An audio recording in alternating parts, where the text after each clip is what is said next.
Hello, guys. Welcome to the Black Spin Global Podcast. I am Lucy. And I'm Eugene. And welcome to day. I don't even know what day it is. Day 9? No, days 8 and 9. Oh, Because okay. we didn't do yesterday. Yeah. So day 8 and 9. Reaching out. For once, we're podding during the tournament or during the day, which is great. Yeah. How are you? Good. It's been a good day today, actually. Mm-hmm. After a tough one yesterday. Yeah. Paul Taylor. Yeah, for sure. Yeah. Which I think is where we should start. Mm-hmm. How are you doing, actually? Yeah, I'm good. Yeah, great tennis today. Great tennis yesterday as well, despite, Happy Labor Day, by the way. Oh, yeah, true. Happy Labor Day. We're going to see what the New York street's saying for Labor Day. We'll see what the party's saying. But, yeah, Taylor Man. against Barbora Krejickova. in Louis Armstrong. Yeah, it was honestly, again, as much as the way the match ended, it was a brilliant set of tennis. The first set, 6-1. she literally was just breezing through, and I was like, because I initially had Taylor winning the match in 3 sets, and then when the way she was playing that first set, I was like, wow, hold on, she might win this straight with the way that she's playing. Again, the same way that she's been doing the shot selections, the fitness, the confidence. To me, she did look a little bit more nervous going to the match, because when I was seeing her warming up, and because obviously I was watching it from home, so I could actually see like the camera angles and everything. When she was sitting in the chair, like it looked like she was doing like quick meditations and stuff. So for me, I think she was a little bit more, which I can understand. You're gonna get to the quarterfinals. You also have, you're also facing a champion, and the thing is as well, she's not just a singles; she's also a doubles champion. So it was interesting seeing 2 great doubles players going head to head like that, for a spot for the for a spot for the quarterfinals.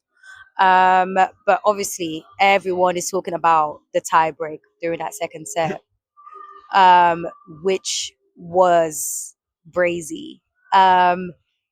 Very long, very intense, and massive shout out to Kushikova for literally just saving all this match. Like, it's not. I know we're talking a lot about Taylor, how it might be difficult for her, but for her to save all of those 8 match points, and you're facing an American as well, crowd going all wild, and again you're going to the second week of the Grand Slam.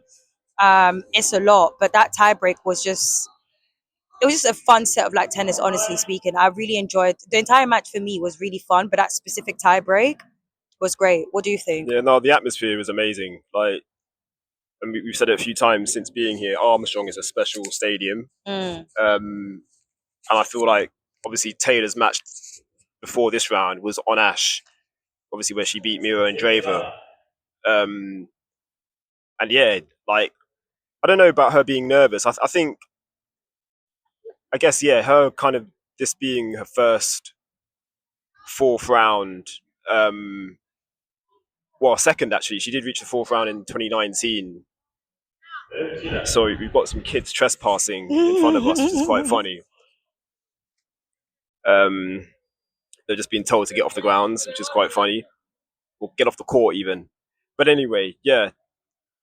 I thought Taylor, like you said, the start she made in that first set, 6-1, just absolutely cruised through it. And like, I think it kind of threw Krejickova off a little bit. And I think it wasn't necessarily just due to the way Taylor was playing, but also the crowd support, because I feel that was also a big factor. Like, obviously, Taylor's a very popular player. Like, we've kind of, that's been established now, like, during this tournament and even prior. Like, she has a lot of fans, but she's definitely won a lot more now off the back of this run, and obviously the controversy as well. Unfortunately, with Ostapenko, I say unfortunate. I mean, I think she's come out of it pretty well, to be fair. Mm-hmm. But just on the match though, I thought Krejcikova is a 2-time Grand Slam champion, and that kind of, I guess that kind of showed in the end in terms of like the experience, like been there, done that, like. And there was a point, I think it was, she was serving at 4-5 in the second set, so serving to stay in the match. Taylor did have a match point in that game. Yeah. Obviously Krejcikova saved it, and I was like, wow, like, is it going to be her day? And then obviously the tiebreak, because everybody knows now how that went. Just insane in terms of the level as well. Like both are playing at a very high level. Like I don't think anybody was playing passively or I don't know, scared. They were both going for it. Yeah, for sure. I have seen some silly comments, which I've addressed one of them on our page, unfortunately, basically saying that like Taylor choked. When I just think that's such a, one, I hate that word, and two, I feel like if you're not a player, you don't know how it feels to be in such a position. So to just say, oh, like someone's choked, like, no, like there's way more to it than that. And she was in tears at the end. Like in the end, it was what was the score in the end? 6-7. It was 7-6, 6-3, I think, in the third set.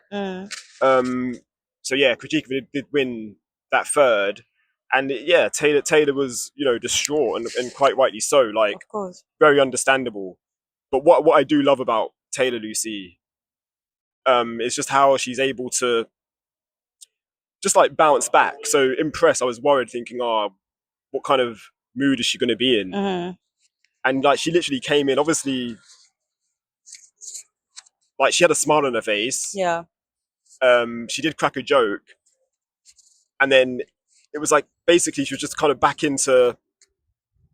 It felt like the Taylor from the previous round, like even though she'd lost. So, and I want to give John Williams, her coach, like tremendous credit for that, because he does a lot of work, like in terms of psychological work. And she mentioned how basically her coach, shout out to John, he allows her to like sulk for like 3 minutes after a defeat, and then after that it's like back. Basically, you're back on now. Like, what's the next challenge? And yes, she's still in doubles, top seed in doubles with Katerina Siniakova. So still a lot more, to play for.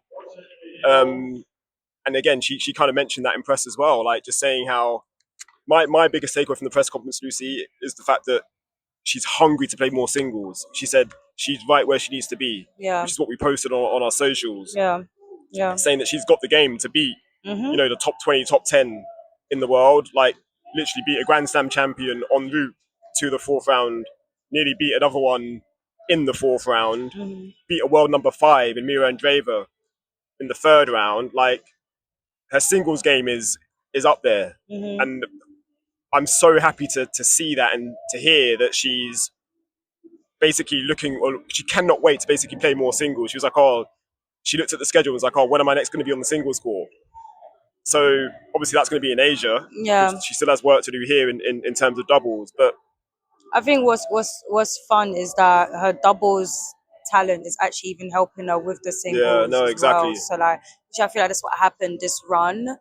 A lot of her double tactics, in addition to the shot selections, which you really need to be good at in doubles, because you have two people do that in front of you, so you have to like be able to just aim for those winners to make sure that you're only playing with half of the court when you're playing doubles. Yeah, exactly. You don't have to worry about the full court, basically. Yeah, and so with her playing more aggressive, more power, at a right pace as well, not too much, not like little. It just worked out well. But yeah, honestly, massive shout out to her and to her team. What a great way to do it at your home slam as well. Is great. It's pretty good. I mean, and as much as US Opens the last slam, it's not the end of the season yet, so she can still make a run. Tennis to play, definitely. Exactly, there's a lot of tennis next couple of months, and she can still take advantage of that and do something about it by the end of this season and keep increasing her rankings in singles. So yeah, big up Taylor. Obviously looking forward to her playing doubles still. it would definitely be great for her to get a doubles title at home as well, for sure. I mean, she has been in the finals before. I think with McNally. Yeah, exactly. So yeah, so she knows what it's like, And and the yeah, mixed doubles final last and year, mixed doubles Donald final, Young. exactly. Yeah. So yeah, so shout out Taylor. Great, great, great run. Honestly, I've loved all of her matches. This tournament, all of her singles matches, they've been really, really great. And then obviously we had today. Felix Auger-Aliassime, rolling back the years. Vintage Felix, he's back. Mm-hmm. So yeah, he took out 15th seed Andrey Rublev in straight sets, 7-5, 6-3, 6-4. And that again was on Arthur Ashe. I say again, that was on Arthur Ashe. That opened Arthur Ashe today, actually. Yeah. On Labour Day. And just what a performance, Lucy, man. Like, I'm just so happy to see Felix playing this kind of tennis again. And look, going into the match, I was confident he was going to win, but I thought it was going to be a 4-setter, not a straight sets win. I thought it was going to be a 5. I thought it was going to be 5 because Rublev loved long matches during Grand Slams, but I also, which I tweeted on my personal, I also forgot that Rublev's the type of player where a lot of times he comes into a match with one plan and sticks to that plan. He's not really the type to change it up a little bit or mix it up. So, and then when you add to the fact that the player can then get used to his aggressiveness and respond well to it, he does not know what to do. So when you have those two, which is what basically happened with Felix, because if I remember correctly, Rublev broke first. Exactly, yeah. So as soon as Felix was able to adapt to Rublev's aggressiveness, that's it. After that, it was just breezing through. I felt like he didn't even need to do too much, to be honest, because he looked and played way better than Rublev. Like his confidence was there. He knew what to do, the movement, what to do. Whereas you have Rublev, he did not know how to respond to what Felix was offering. It was frustrating, definitely, for Rublev. But I mean, when is he not frustrated? I feel you made a good point in terms of Felix not having to play like that well, because I don't know. I'd say he's probably playing at around 70%, maybe 80%. For that match specifically, yes. Like, so that there's still like he still had gears basically to go, but he didn't need to go into those gears. Which again speaks to like the confidence he's playing with, like at this tournament, which is just so good to see, man. Honestly, like, yeah, you know, we've covered him quite a long, well, from TV a lot of the time. Like, so to actually be here in person and like witness it, like on the ground, is special. And yeah, there's like a confident air, like he's walking around, like the way he's even kind of strutting around the court. To me, it just looks like he looks happy to be there for one, but also like he's kind of expecting to win. And like, that's what I'm saying. That's taking me back to the Felix that was a top 10 player. He was world number 6. I think that was his highest career high ranking back in 2022. So the game's there, man. Like, and again, look, people have been saying this for years. He broke through when he was what? He was winning matches on the Challenger Tour at like 14, 15. Like, the guy was a protege, like literally. So this really shouldn't be surprising anybody. It's just that he's had injuries, obviously, over the past couple of years as well, that kept him out, which has been tough. Obviously, the rankings dropped, but now that win over Alexander Zverev in the third round, I feel like it's kind of reset him. World number 3, that's his biggest win at a Grand Slam to date. And now to take out Andrey Rublev, who is the 15th seed. I think Felix is the 25th seed here. So on paper, Rublev should have won that match, but it never looked like that was going to be the case. Yeah. Felix was just literally better in every single department, serving, returning, just handled the conditions well as well. Like, it's a bit of a warm day today. Yeah, it was. How much that kind of plays into things like being on Ashe, because Ashe is it's a big stadium, but it's well covered. So, but I feel like you can, especially where the court is placed, though, there's like a shadow. Feel it. You can exactly, yeah. So if it's windy, you will definitely feel it or something. But Because he did put on the cap. I think it was in the second set when he was serving at a particular end.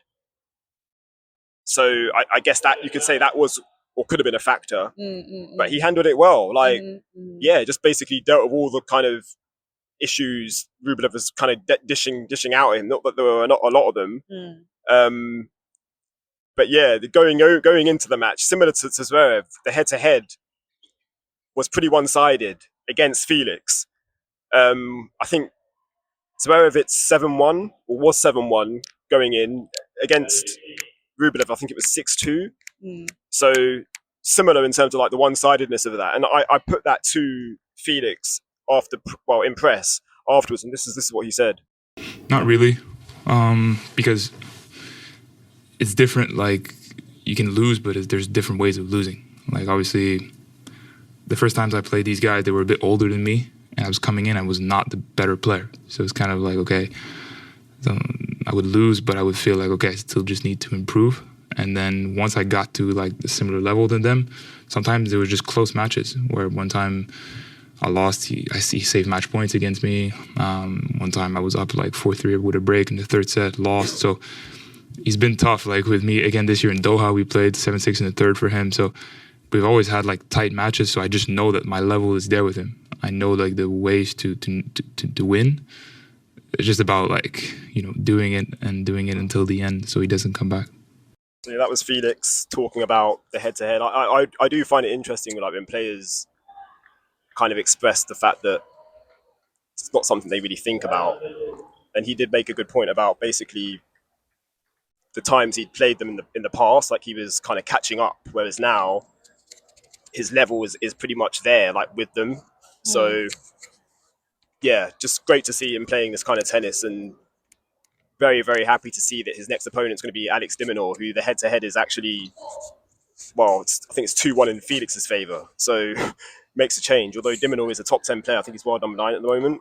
So it's going to be a tough one. But I'm confident about Felix's chances in that match. Yeah. What about you? How do you feel about? Yeah, I'm really looking forward to it. Especially that I feel like they kind of the same level as well in terms of their tactics and stuff. So I think it's going to be like a very entertaining match. Yeah, Alex has been going deep in at tournaments, especially Grand Slams as well. And with Felix playing the way that he's playing, it's definitely going to be an interesting one. I'm looking forward to it. Yeah. Now the match of the day, I think it's safe to say, in terms of anticipation, Coco Gauff versus Naomi Osaka. What's the tweet that you put out? Black girls tennis. Black girl tennis. Whenever I have the two of the black players playing together, that is the vibe for sure. It was amazing. So that was second on Ashe, and it was funny. Like, I want you to talk about this as well. I felt like the atmosphere changed like quite dramatically from the Felix match to Gauff Osaka. Like, did you feel that? I felt like the Felix match, to be honest, people were really focused on it. Like, that was the most quiet I've heard Ashe being, honestly, especially the first set. And it wasn't a thing of like people not doing nothing. People were really tuning into the match and watching it. But it makes sense that the atmosphere will change when you have Coco, who's the star of the US Open, American player. And here, the people also love Osaka. So yeah, I mean, it's not too surprising that it changed and stuff. But I feel like the vibe was great for both of them for different reasons. I like the fact that people were focused on the Felix match because Ashe tend to be the place where you just have people out there for vibes because the real fans are either not able to afford it or they're only like up there and stuff. So yeah, so it's nice that people are focusing on the match, and then you also still have people focusing on the match still for the Coco and Osaka match, but with more like, especially with Coco being an American player. But yeah, I feel like it was a good Labor Day type of thing. I know a lot of people wanted the match to be in the evening. Yeah. But I think considering the time, it kind of makes sense. Like, you want to put it during the day so everyone can catch it. There's also the European time. I'm curious to know what the time is like in Japan. I'm not sure. So maybe there was that as well That's a to good put point, actually. into Yeah. consideration. Um, so yeah, I see it both ways. Like, yeah, prime time, the evening, great and stuff. But to be fair, with the way the match went, I'm glad that it even was a day match. To be honest, 60 was it 64 minutes? yes. Well, yeah, Six three, something like that. 6-2 to Osaka. Honestly, Lucy, I wasn't that surprised by the winner basically. Yeah, yeah, yeah. Maybe the manner of it was a bit surprising, I think that's what I think a lot of fans feel that way.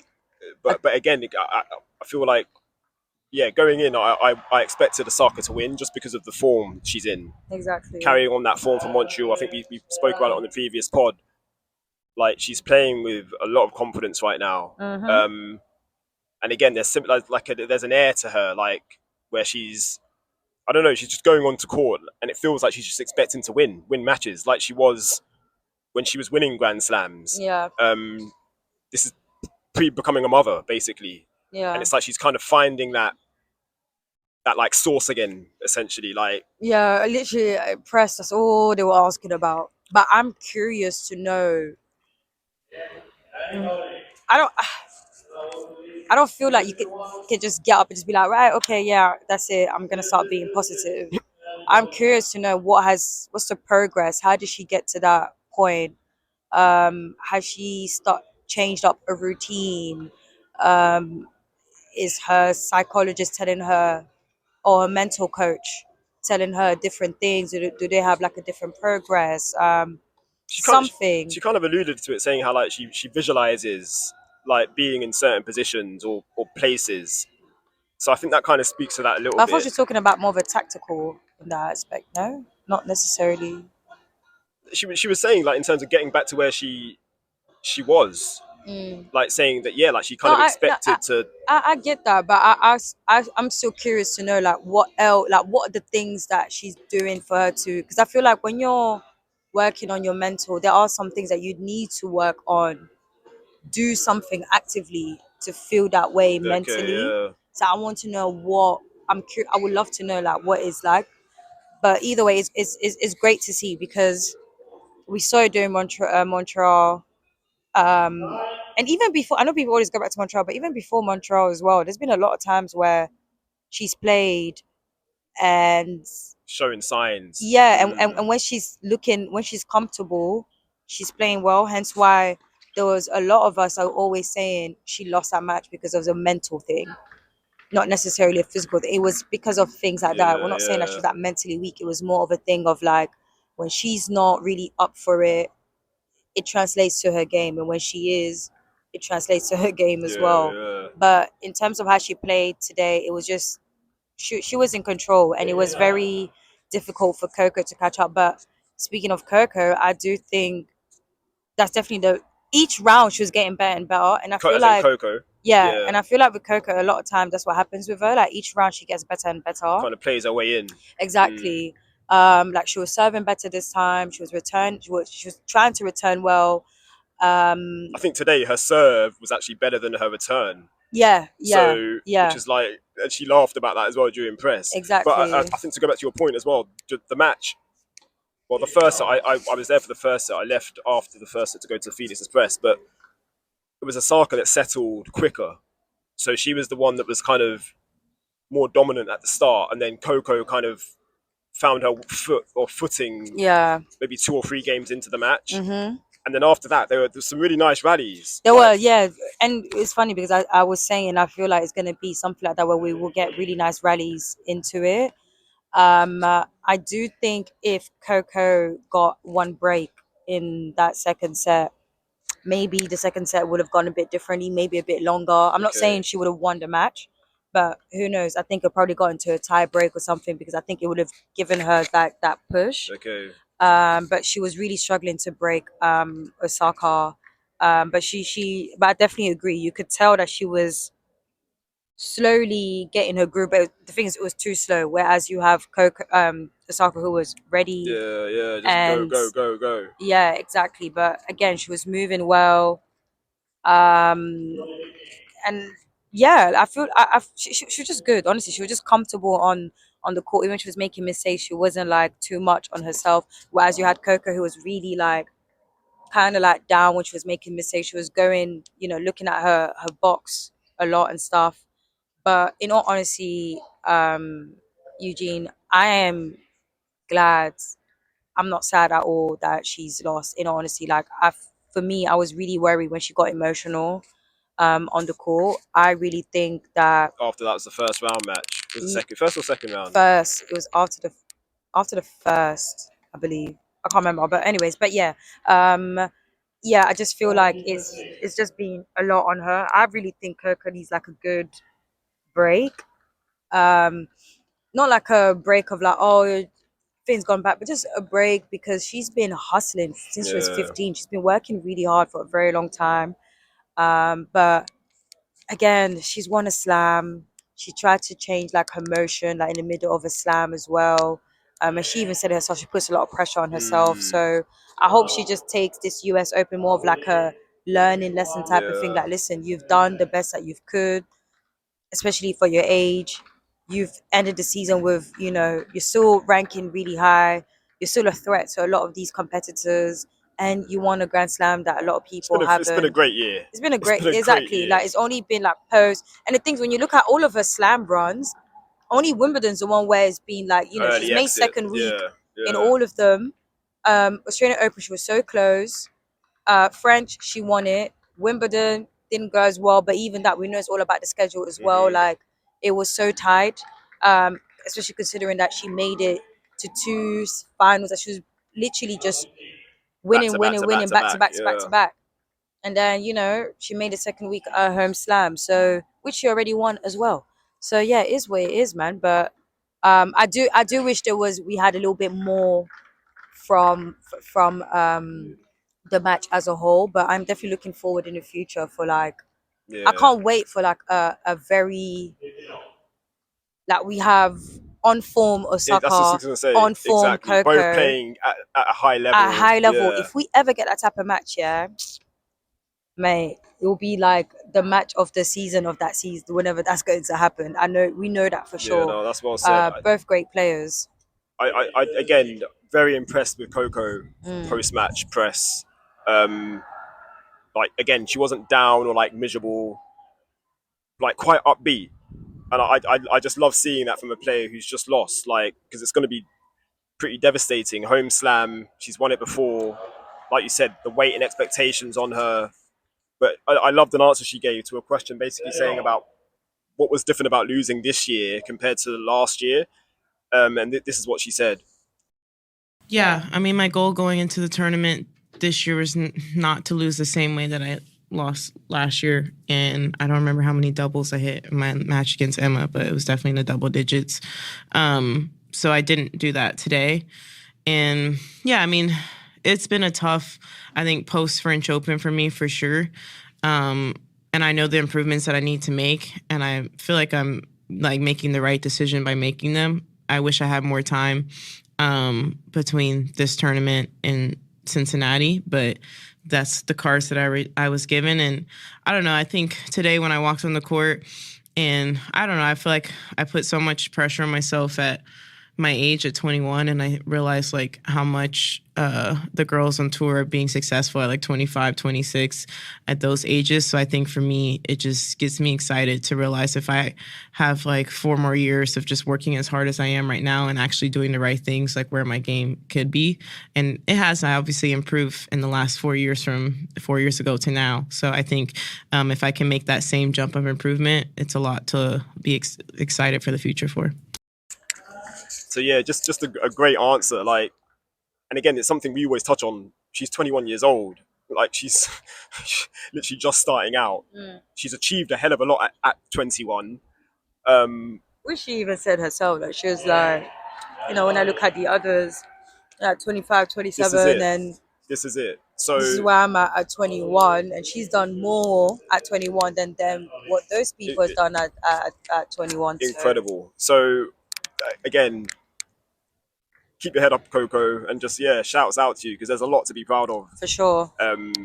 Just in terms of this year at the Grand Slams, like, you're a Grand Slam champion for the second time. Like, it's been a great year, and obviously she goes off to Asia now, where she she won some titles last year, so she's got some points to defend. Yeah. But again, she said in press, like, she was just playing a lot more free. Well, just playing free. Like, didn't put pressure on herself.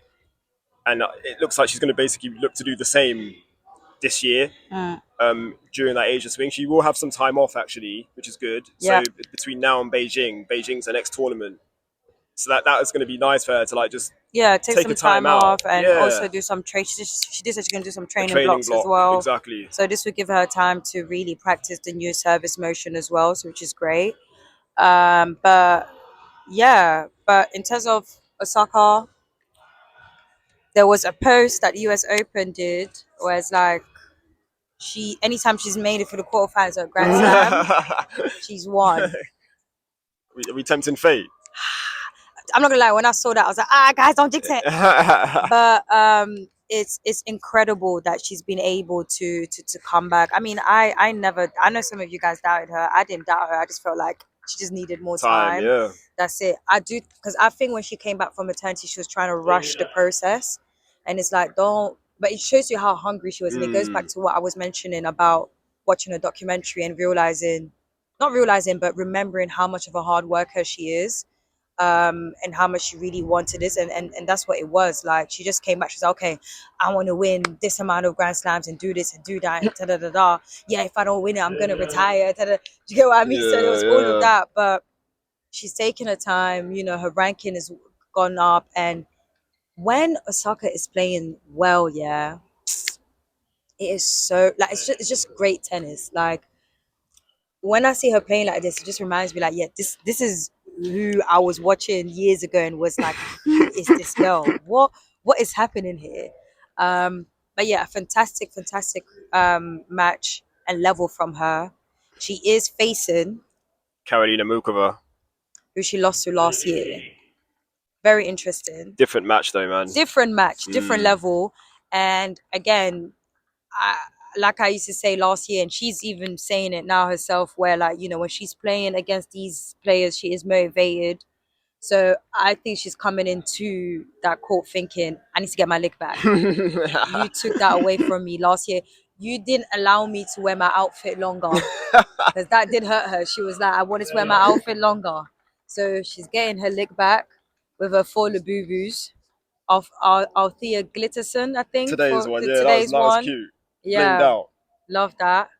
But yeah, massive shout out to Osaka. Looking forward to that match. And that's it. That's it, Lucy. That's it, guys. Obviously, we still have doubles going on. I think Pauline and Sarah Rani are literally playing into the court right next to us at the moment. But Townsend Siniakova as well. Townsend Siniakova, Venus Williams and Leyla Fernandez are playing at the moment as well. Asia Mohammed, Demi Shares. It's like there's a lot going on. Yeah. So yes, we still got the doubles, but the singles are matches. So we have Felix and Alex on Thursday. Wednesday. Wednesday, yeah. And then Osaka and Muchova, which means tomorrow is a day off, guys. Please do not at me, call me, text me, nothing. Okay? Nothing about tennis for a good day. How about that? Actually, there's some good other matches. Today it's Bublik and Sinner. Exactly. That's first that will be really interesting. Definitely putting my VPN on for that. And then tomorrow, Djokovic and Fritz. How do you think the boys are gonna do? Who do you have? Those 2 matches. For Sinner, Bublik, who do you have? That could be an upset, you know. I actually won't be surprised. It could be an upset. Because when Bublik decides to really care about his job, he's on it, man. I find him. Do you know he's like the one non-black tennis player that I really want to interview one day. I would love to sit down for 4 hours and just chat with Bublik about maybe catch tennis. him in the garden. Maybe one day, you know. Catch him maybe in the garden. Say, Bublik, give me 5 minutes. Djokovic Fritz, how do you see that going? I'm gonna go. The head-to-head is embarrassing. I say embarrassing. It's ridiculously one-sided. That's just Djokovic with nearly everyone. But again, I feel like this is probably the Fritz's best chance of winning. So, but I'm gonna go Djokovic. But Fritz has a good chance. He has a good chance, especially like Djokovic right now in his back. It's something else. But so we'll see. Yeah, we'll see. But we'll catch you guys. Hope you guys enjoyed the pod and see you on to day 10? Whatever the I date don't know is what day going is, to but be just next. Wednesday. Okay, ciao. Take care, guys.